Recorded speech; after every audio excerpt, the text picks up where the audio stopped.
রে ভাই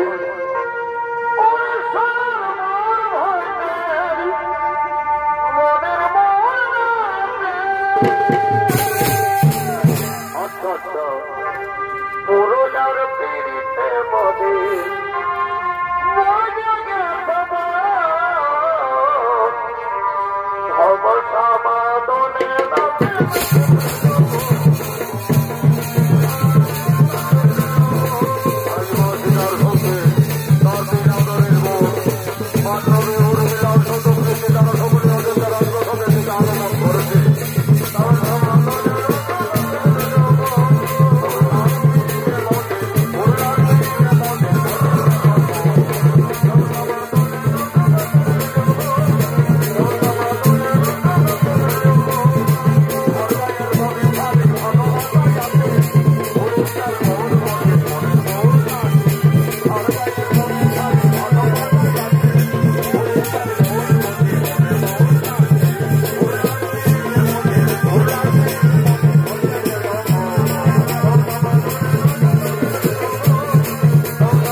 তোমাকে না রাক্ষস রাজা রাবণ বনবাস থেকে হরণ করি লঙ্কায় নিয়ে গেছিলেন।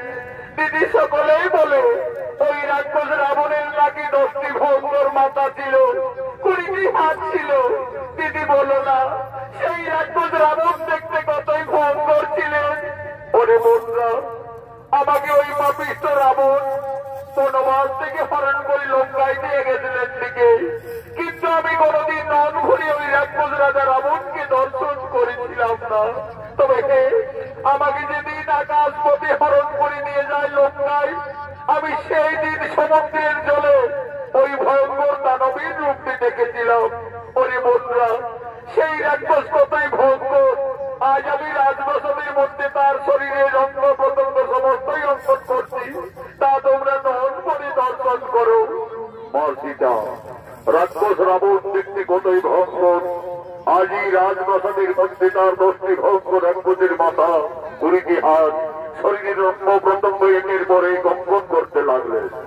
সেই সময় মা সীতা 5 মাসের গর্ভবতী ছিলেন। মা সীতার ননে নিদ্রার আকর্ষণ জেগে উঠল। সেই রাক্ষসের ছবি অঙ্কন করতে করতে মা জানকী তার উপরেই নিদ্রা যাপন করিলেন। দিদি, মান্ডবী দিদি, ওই দেখো আমাদের সীতা দিদি রাক্ষস রাবণের ছবি অঙ্কন করতে করতে নিদ্রান্বিত হয়ে গেলেন। আমাদের সীতা দিদি 5 মাসের গর্ভবতী, তার বিশ্রামের খুবই প্রয়োজন। চলো দিদি, ততক্ষণে আমরা রাজপ্রাসাদের অন্তরালে যাই। চলো।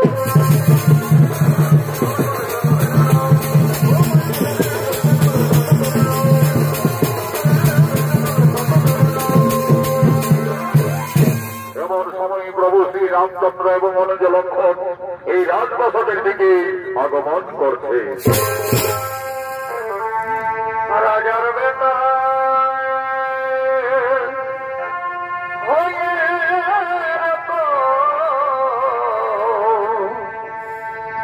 রাজার বেটা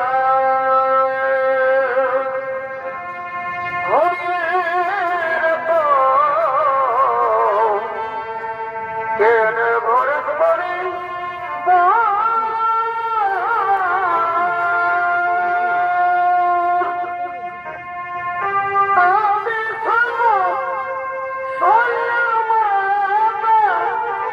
ভারত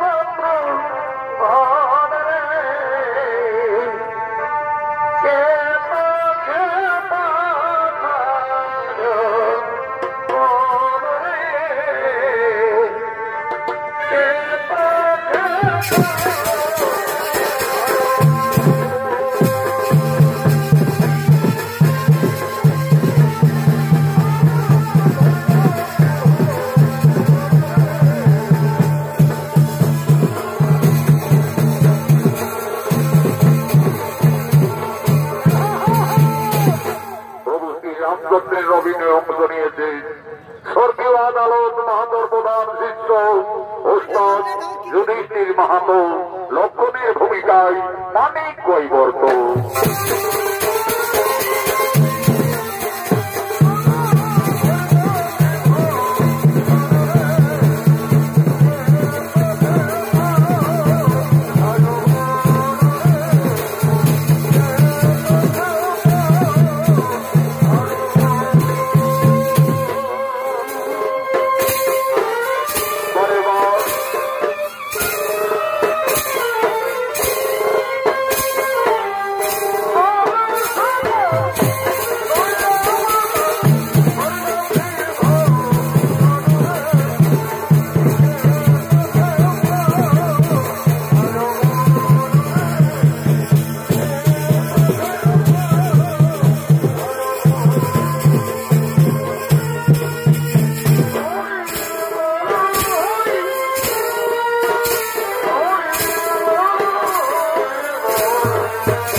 রাজপ্রাসাদের মধ্যে প্রবেশ করতে দেখতে পেলেন তার সহধর্মিনী রানী সীতা রাজপ্রাসাদের মধ্যে উদ্ভস্ত অবস্থায় পড়ে রয়েছে। একই আমার সীতা ওইভাবে রাজপ্রাসাদের মধ্যে পড়ে আছে কেন? প্রভু শ্রী রামচন্দ্র এগিয়ে এসে দেখলেন রাক্ষস রাজা রাবণের ছবি অঙ্কন করে তার উপরে তার স্ত্রী নিদ্রা যাপন করে রয়েছে। একই সীতা ওইভাবে লঙ্কেশ্বর রাবণের ছবি অঙ্কন করে রাজপ্রাসাদের মধ্যে অবগাহন করে রয়েছে কেন? না না না না না না না, তা হতে পারে না, তা হতে পারে না। সীতা কেন রাক্ষস রাবণের উপরে বিরাজমান? তাহলে কি আমার সীতা সত্যি লঙ্কায় গিয়ে রাক্ষস রাবণের প্রেমে পড়েছিল? হয়তো সীতা রাবণ রাজাকে কোনো ভুলতে পারেনি যে তার ছবি অঙ্কন করে সীতা এখনো তার উপরে বিরাজমান। না না না না না না, আমার সীতা অসতী, এই সীতা কলঙ্কিনী, যার জন্য আমরা দুই ভাই দিবারাত্রি মনে মনে কেটেছি, যার জন্য আমি ওখানে বাড়ি রাজকে হত্যা করেছি, যার জন্য লক্ষ লক্ষ মানুষের সঙ্গে করে রাক্ষসকুল বিনাশ করে যে জানকীকে লঙ্কার থেকে মুক্তি করে অযোধ্যায় ফিরিয়ে এনেছি, আজ সেই সীতা রাবণেরই ছবি অঙ্কন করে তার উপরে নিদ্রা যাপন করছে। না না না না না, আমার সীতা কলঙ্কিনী, এই সীতা বিচারিণী কোথায় ওরে প্রাণের ভাই লক্ষ্মণ?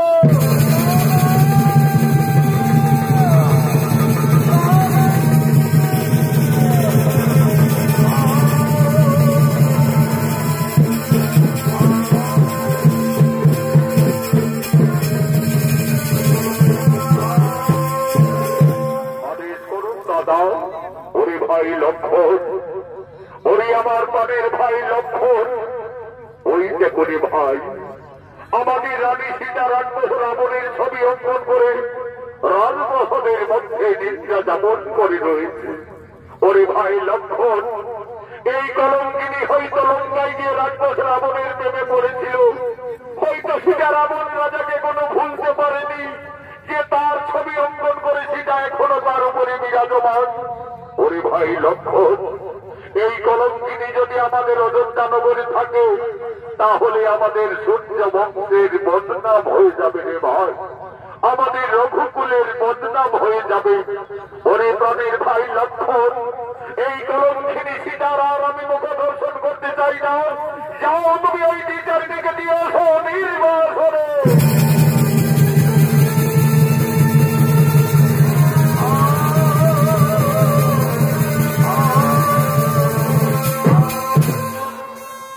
তুমি একই করলে দেবী, তুমি আজ আমাদের অযোধ্যার পবিত্র মাটিকে কলুষিত করে দিলে।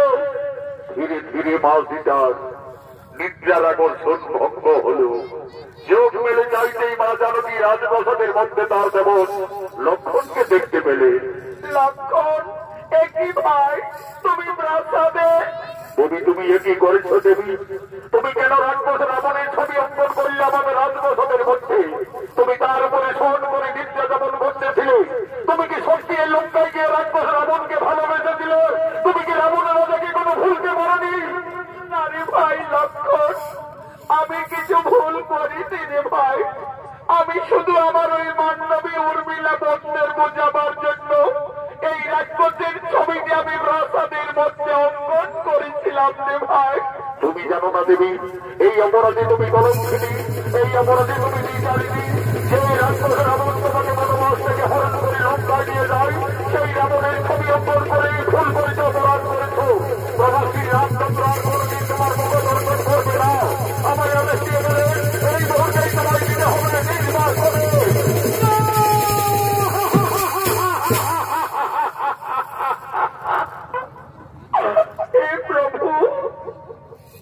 হে প্রভু রঘুনাথ, আজ তুমি আমাকে বিনা অপরাধী কলঙ্কিনী সাজালে। হে স্বামী, তুমি তো আমাকে লঙ্কার থেকে ফিরিয়ে এনে আমাকে সকলের উপস্থিতিতে অগ্নি পরীক্ষা করিয়েছিলে প্রভু। সবকিছু জেনেও আজ আমি বিচারিনি। আরে ভাই লক্ষ্মণ, তোমার দাদা যখন আর আমার মুখ দর্শন করতে চাই না, তাহলে আমার এই অযোধ্যায় থাকার প্রয়োজন হবে না রে ভাই। চলো ভাই, তুমি আমায় দিয়ে এসো নির্বাসনে। বিনা দোষে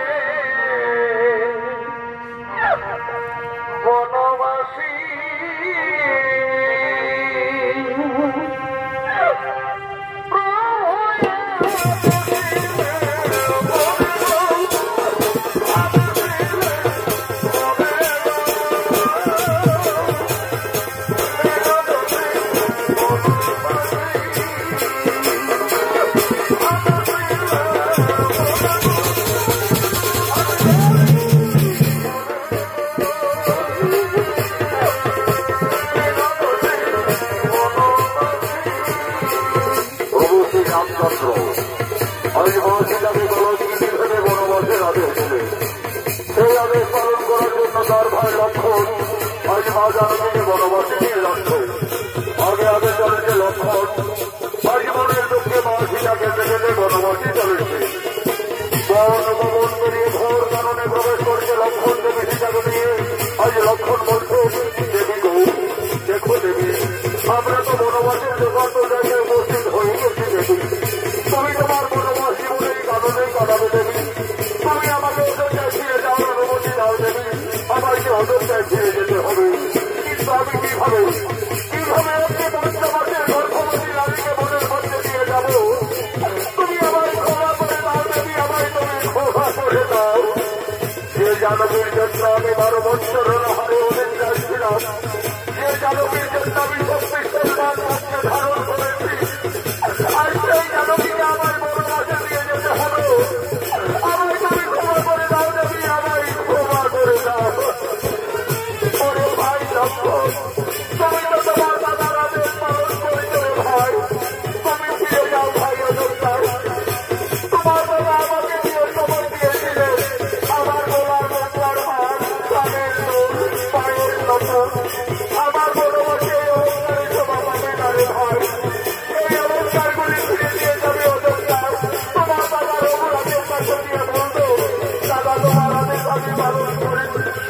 তোমার কলম জিনিসে দেখা যাবে বনবাসে দিয়ে এসেছি, বনবাসে দিয়ে এসেছি।